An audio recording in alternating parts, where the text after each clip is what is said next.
இன்றைக்கி என்ன லஞ்சுன்னு பார்க்கலாங்களா. இன்றைக்கி வந்து ஃப்ரைடே, ஆடி 2வது வெள்ளிக்கிழமை எங்கள் ஊரில் திருவிழா நடக்குது. இது வந்து ஒயிட் ரைஸுக்கும் இது வந்து காரக்குழம்புல என்ன இருக்குன்னாக்கா இது போட்டுருவோம், பீட்ரூட் இருக்குது இல்லைங்களா, அதை போட்டுட்டு காரக்குழம்பு வச்சுருக்கேன். அதுக்கடுத்தது இட்லிக்கு வந்து சட்னி வந்து மிளகாய் துவையல். இட்லிக்கு சட்னி வந்து மிளகாய் துவையல். சாதத்துக்கும் காரக்குழம்புக்கும் இது வந்து பொரியல் வந்து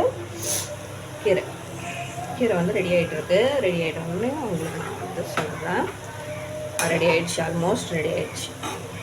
அவ்வளோதான். இதில் நான் தேங்காய்னா போட மாட்டாங்க. தேங்காய் போட்டால் அதே லஞ்சுக்கு வந்து கெட்டு போயிடுமே, நான் போயிடுவோம். அதனால் தேங்காய் போட மாட்டேன். ஏன்னா இது வந்து மணி 6:30க்கு பண்ணுறது, காலையில் 6:30க்கு பண்ணுறது. மதியம் லஞ்ச் சாப்பிடும்போது கெட்டு போயிடும். அதனால் தேங்காய் துருவி போட மாட்டேன். இன்றைக்கி இவ்வளோ தான் லஞ்சு. நாளைக்கு என்ன லஞ்சுன்னு நாளைக்கு பார்க்கலாம். தேங்க்யூ.